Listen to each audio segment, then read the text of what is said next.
Like this video to support. Join our YouTube family now and never miss out on epic content, entertainment, and surprises. Hit that subscribe button. Let's start. Spoiler alert. In the months leading up to the unholy massacre, a documentary crew is given permission and protection to film a group of vampires living in a flat in New Zealand. One of the vampires, Viago, summons his flatmates Deacon, Valdislav, and Peter. Peter, the most monstrous of the four, growls at Viago and lets him stay in his room. The remaining three gather for the meeting. Viago and Vlad chastises Deacon for not doing the dishes in 5 years. Deacon believes that vampires should not have to do chores. We discover that Deacon was once a Nazi before becoming a vampire. After the Nazis lost the war, he was attacked by a creature that transformed him into a vampire, which he later identified as Peter, the oldest of the four at 8,000 years old. Deacon, the youngest of the four, is described as the rebellious bad boy. Younger brother, Vlad, 862 years old, was regarded as a tyrant and sexual deviant who enjoyed poking others. His archenemy is another vampire whom he refers to as the Beast. Vampires prowl the streets of Wellington at night looking for victims. They are unfamiliar with the modern way of life because they can only go out at night. They go to a hotel bar and meet a human named Jackie Van Pig, who serves as Deacon's servant in exchange for the promise to become vampire and achieve immortality. Deacon instructs Jackie to find a male and a female virgin to bring to the flat. The other vampires enjoy drinking virgin blood because it makes them feel cool. As Vlad puts it, it's like eating a sandwich. You'll feel better eating it knowing nobody has fucked it. Jackie brings her ex-boyfriend Nick and Catherine, a woman who teased Jackie in primary school. They eat dinner and the vampires turn Nick. Like this video to support. Hit that subscribe button. Spaghetti into worms, which disgusts him.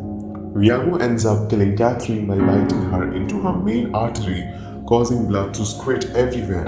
Nick flees but Peter attacks him, turning him into a vampire. 2 months later, Nick has joined the flat. He is still getting used to flying, drinking blood and not eating anything other than blood. He eats a fry then vomits blood. He joins Viago, Vlad and Deacon on the streets where he casually informs random people that he is a vampire, including one man who claims to be a vampire hunter. Nick also tells his best friend Stu, who is unfazed by the news. The vampires also encounter their rivals, the werewolves, led by Anton. The werewolves are proper and refuse to swear. Werewolves, not swearwolves. But the agitation with the vampires causes them to change slightly. Vampires hear a screeching sound in the basement. They look to Peter, on fire after being exposed to sunlight. Peter burns to death and vampires discover another body on the basement floor. His head turned backwards. Nick spoke with the vampire hunter. The other three are upset with Nick for indirectly causing Peter's death. They humiliate him, walk around him in a circle pointing and shame, and expel him from the flat. Deacon also decides to punish Jackie for bringing Nick to them, prolonging their agreement. Vampires receive the invitation to the unholy massacre, but Val is furious when he learns that Beast will be the guest of the honor. This causes him to age due to stress. Viago and Deacon attend a party that also includes zombies and witches. Nick, Stuart and Jackie are also present. Deacon is frustrated because Nick has turned Jackie into a vampire. The Beast enters the stage revealing himself to a vampire woman named Pauline, Vlad's ex-girlfriend whom he had nicknamed the Beast. After their nasty breakup, Pauline notices Stu among the others, forcing the others to admit that he is human. Furthermore, they conclude that he is a virgin because he works for a software company. The vampires are about to the feast on Stu when Vlad appears wearing a mask.